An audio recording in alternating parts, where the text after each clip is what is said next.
There we go. Hi, everyone. Welcome to Navigating the Storm. I am Nanette Murphy, and And I'm Janine Fulla.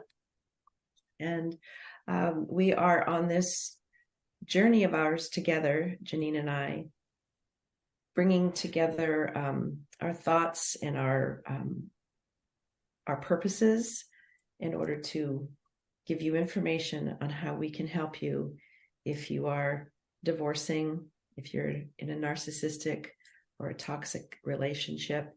Our whole purpose for these recordings is to give you information, morsels of it. We can only give you so much at one time, but the past recordings, we've introduced ourselves, so you should all know what we do. But I'm a divorce and life transition coach for women, and Janine. And I am a recovery and empowerment coach for those having been through narcissistic abuse or toxic relationship.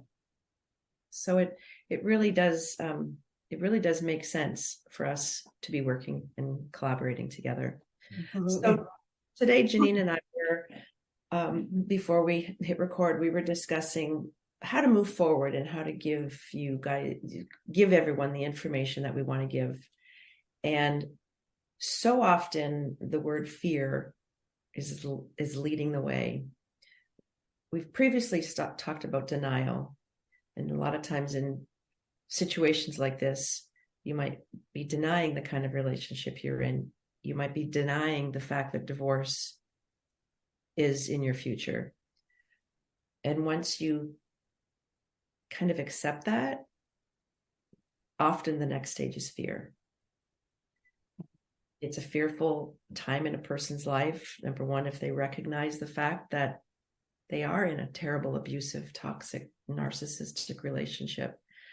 I know Janine and I have both talked about that, realizing sometime into a relationship, like, wow, we are dealing with narcissists. And it brings on fear because you're fearful of what the future holds. So with that said, I'm probably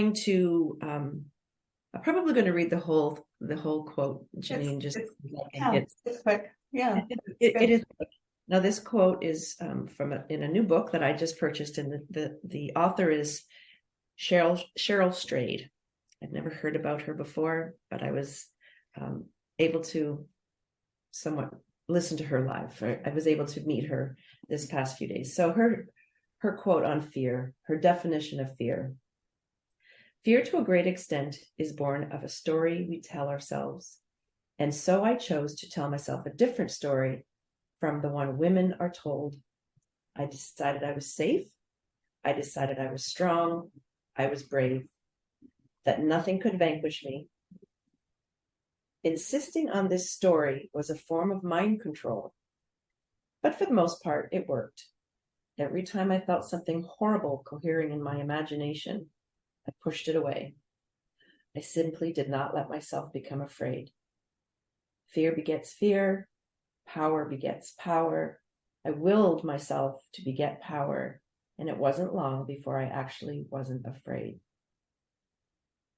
When I read that, it was just like, yeah, that's a great definition. And Janine, I want your feedback on this.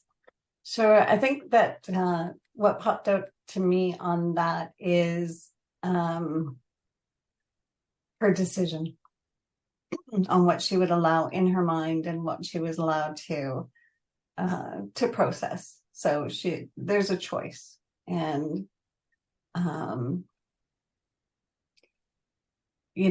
choosing something. Sometimes we say, "Oh, that's really hard." It's not. It's more the decision to change something. The decision is what takes a long time. But once you make that decision, boom, things start happening and things start changing. It's that decision. Pardon me. The other part of that is, really thinking about fear and really, okay, what is it all about? Like, why do we scare ourselves? What are we doing? And, really, when you look at it, the fear is anything unknown. Very true. So we fear things that could or might or maybe happen in the future, but it hasn't arrived yet. It hasn't come yet. So we don't even know really what we're afraid of, but we've made up this whole thing in our mind that we should be afraid of that. It's a little different maybe if we look at relationships and things like that, because I think the fear also steps in when we fear of being triggered. And again, though, it's a future reaction that we don't know really what's going to happen. Have you ever, I've done this so many times and there's a scenario going on and you have to face something and you go through this scenario in your mind over and over again. And yet when it comes to that moment of expressing yourself with that person, well, it's completely different. And it's like, okay, wait, I haven't rehearsed that because I didn't know that was going to happen. Because again, we don't know what's going to happen, but we fear the unknown. Does that make any sense at all what I just said? 100%, Janine, because I can happily say I used to be that way. I was fearful of everything from just, and not, it's not like afraid of the dark. It's just, fearful of when you're raising children or what's going to happen if they go out in the car for the first time. Like there's so many little scenarios that you can be fearful of. But personally, I think that after going through divorce, and I've always said before, I was so fearful of the future. And now it excites me. It really does. I don't know what most days I wake up, my husband says, I've since remarried, and he's like, so what's is busy day ahead of you? I'm like, I don't know. I need my coffee. I'm going to look at my calendar. I don't know. We'll see. It's probably going to be busy. I've always got a lot to do, but I just don't. I'm a planner too, so it's kind of contradictory, but I try not to worry about what's going to happen. In your control.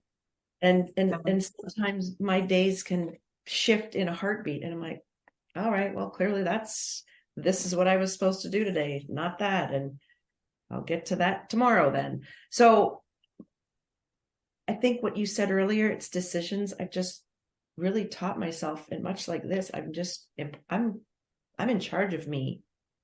And I've just made the decision that I'm just not going to let that stuff worry me anymore. Be fearful of. I think you had said it earlier before we started recording. It's more of a concern. You're addressing a concern. We're trying to get through this crazy life that we're all living. And if we can just remove fear, life will be so much more enjoyable. Yeah. I think too, fear, we watch the news. Yeah. It's not very good stuff. It's not good news. It's bad news, really. And, I think our brains are actually programmed and we have a negative bias, which also steps into fear, because when something's going to happen or we have to face something, we go into what's the worst case scenario. And so immediately our thought patterns go to the negative bias. And it's really hard sometimes to make that switch in your mind to go to a positive bias.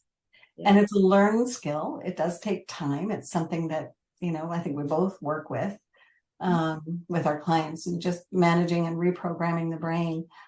It's interesting because our brain actually works very similar to Google. Something goes on, we have that negative bias, and we'll type in, what we're searching for, what's our brain searching for. And if we're looking for failure or we're looking for the negative, our brain will kick in and go, okay, I'll show you all the negative that's happened in your life and bring that all back to you. Here you go. Here's your picture. and we stay there. And then we get more fearful and we look deeper and deeper, because if we can figure this out, then I won't be surprised. Or if I can make a plan about it to fix it, or, most of the stuff, though, if we really look at it, is out of our control. Mm-hmm. It's out of our hands. We have to play it out and see how it goes. But our brain also works the same way. As if you plug in, what were the most successful things I've done in my life, Google Brain, your brain will go, oh, okay, I'll retrieve all that information. Remember when you did this and you did this and you succeeded here? Ooh, I can pull all of that in. Unfortunately, we just don't spend enough time in that positive side. We're always trying to, it's protection. What can I protect myself? How can I prepare myself? How can I be ready? Often we just can't be ready. You're dealing with a narcissist. You never know what they're going to do. And because your brain isn't functioning at the same level as their brain, it's really hard to kind of go, okay, well, this is going to happen next, because it's not going to happen next. Same with the divorce. You think, well, this should be really easy, right? Hey, this should be easy. It should be done in like 2 hours. We just talk this, do this, boom, we're done. It could be simple, but no, because we have no idea what the other person or what the other side is doing, what motivates them, where their fear is kicking in. Absolutely. And yes. and driving their behavior too. So, getting a handle on fear, it's really important, but it's almost like kind of grabbing air, if you don't understand it. Very true. And, what she was, every time she felt something horrible cohering in my imagination, she said, I pushed it away. And mm-hmm. that is, again, a decision, a conscious decision to say, whoa, no, we're not going to worry about that, because like you said, I have no control over it. It might even be handy to go, okay, so I don't want fear in my life, but how can I stop myself from going there? It might be handy to write a list. Absolutely. To you and your health, your mental health, your physical health, keeping your nervous system calm. If I don't play in the fear arena, right? If I choose to spend my time in the other, because what's going to happen is going to happen. Right. So it's radical acceptance. Right. It's going to happen. And we both know that fear just causes stress, and stress causes it to affect our everyday life, our health, our thoughts, everything, how we react to things, Exactly. And just as we're talking, Janine, it just confirms what we already know, that talking things through, talking to someone who's, number one, been through it, talking to someone who's survived it, and talking to someone who's like making good, purposeful life from what we've lived. Yeah. And I heard someone this morning talking on the news, and they said they were a late bloomer in life. And I thought, I can relate to that. I feel a late bloomer in life. Oh yeah. I've never had more confidence in myself than I have since probably after I reached 50. So exactly. And I'm only sharing that because I want to, I just want to give people, specifically women, because I coach women, but like, life is not over just because you have this terrible journey this one little section of your life. No, it's setting you up for something even better. Oh, absolutely. Oh yeah, that definitely, I felt I was teed up and for something way better than I imagined 10 years ago. So, which is why it's so important to kind of let it go and play it out, because we could be missing a whole lot if we tried to control everything, because we think that we have the right idea or we have the right answer. And not always do we have that. And you can end up in a really phenomenal place that you never even thought of. And, to kind of dissipate on that fear, because hey, fear still comes up, I mean, things still come up for me that kind of go, but I'm not taking up real estate there. I'm not going to live there, but I realize that it's come up. You kind of acknowledge it. And what really helps me, actually, a little trick I do for myself is that what helps me is kind of go, okay, think back on your life. There's been so many times I've been afraid. I've had a lot of narcissistic people in my life. And yes, that was me bringing them in, But, when I look back and I go, but I've got through all of them. Didn't know how that was going to turn out, was afraid at the time when I look back, but it's all actually worked out. I'm here. I'm okay. Absolutely. And so going through something else that comes up, you know what? Yeah, it's come up. Yep. It's still going to be okay. It's a little season you have to go through. But going through those, another benefit, your growth. Absolutely. You always become more than what you were before you started going through that. You learn more about yourself. You'll never be, I hope I'm learning till the day I die, because it's amazing what it does. And so in some ways, going through these fearful, difficult times they're stressful and they're hard, but they're going to take you to a better place. Definitely will. And you wouldn't have reached had you not gone through that. Absolutely, without a doubt. And again, it's just that brain shift from the negative. Oh no, this is happening to me, right. But really it's happening for me. So it's a decision on which way am I going to choose to look at this. And how you handle it. Yeah. And every emotion, you have to move through it. Like you have got to go through that storm. So, much as divorce coaching, when I coach, my clients, they can't ignore the fact that, okay, this might be a little scary. Absolutely will.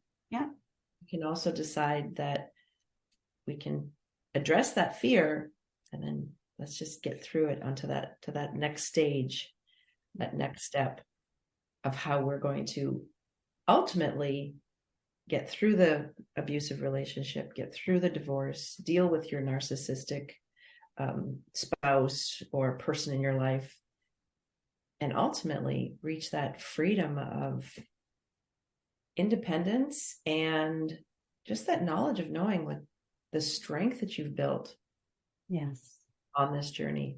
Absolutely. Which is really, it's just such really what I want to empower. And again, I say women only because I only coach women, but I want to empower them to know that you can do anything you set your mind to.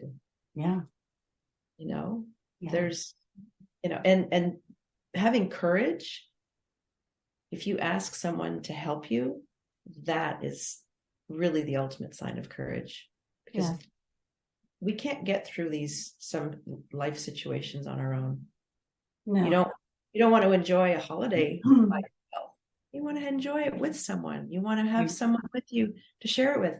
Well, even through those tough times, you need someone there to walk beside you. Yeah. To help you lift the bag off your shoulder, put down the weight. Absolutely. Take a deep breath and know that somebody else has gone through me and has been on the other side and gone, oh, well, okay. I know that's a big motivator for me. Well, if that person can do it, I'm sure I can. What's stopping me? So I just have to get my head in the game.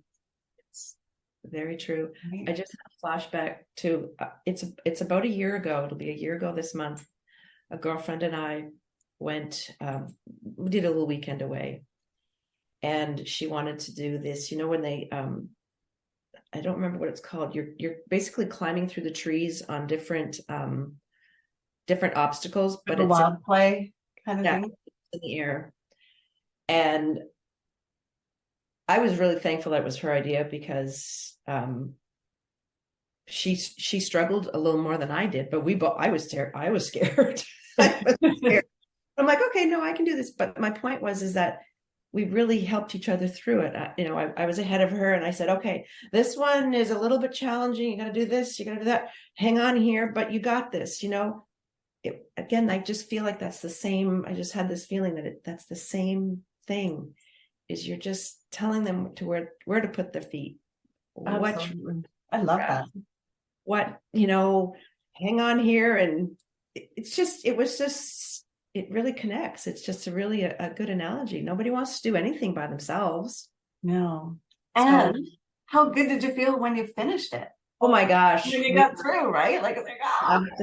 Absolutely. We did. And you know what? It was the coolest part she said to me was, because it was not something she would have seen herself doing. And she said to me, I don't know anyone else that I would have rather done that journey with than you. And I was like, oh, same here, Kim. It was just, and we've been friends since we were like in 8th grade. So yeah, it was just a really cool connection. But it just made me realize too that nobody wants to go through anything on their own. Yeah.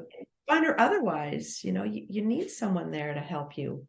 And that full circle, which brings us back to why Janine and I are here doing what we're doing, and really focusing on giving you information that you don't even know you need. Absolutely. We don't know what we don't know, for sure. We don't know what we don't know. And we just hope that one small thing, either Janine or myself or both of us say, will be an aha moment to say, I do need to talk to someone. I do need to consider this. So without dragging, or we could talk, Janine and I could talk for hours. Yeah. There are a lot of places to go with the topic of fear, for sure. Absolutely. Yeah. So Janine, why don't you remind everyone where we can find you? Certainly. Best place to find me is on my website. It's janinefulla.com. Very easy. There's resources on there, what I do, why I do it, all that kind of information. So check out janinefulla.com. You can direct message me from the website, or you can even book your first free consultation. The first one is for free. So I invite you to do that. And you know what? We'll just have a conversation and see if this is good for you and what I can do for you. And I can give you a few tools and resources to get you going. Then that would be wonderful. So, and how about you, Nanette? Anyone can find me at livelifenowwithpurpose.com, and much the same as Janine. You'll find out what I do, why I do it, book a free consultation call, send a message. And like anything, that first step is always the hardest. If you're trying to not be fearful, just take that first step. Yeah. The other thing too is that if you're looking and you're in a toxic relationship and you're looking to get out, and you're also looking at Nanette because you want to get out of this, and you don't know which one of us to reach out to, just reach out to one of us and just say, look, I think I need to talk to both of you. And Nanette and I will work that out. So we're going to be here. So just wanted to make sure that we're clear on that too. So if you're kind of don't know, I kind of need both, but I don't know who to contact either one of us, and we'll make it happen for you. Good call. Thanks, everyone. All right. Thank you so much.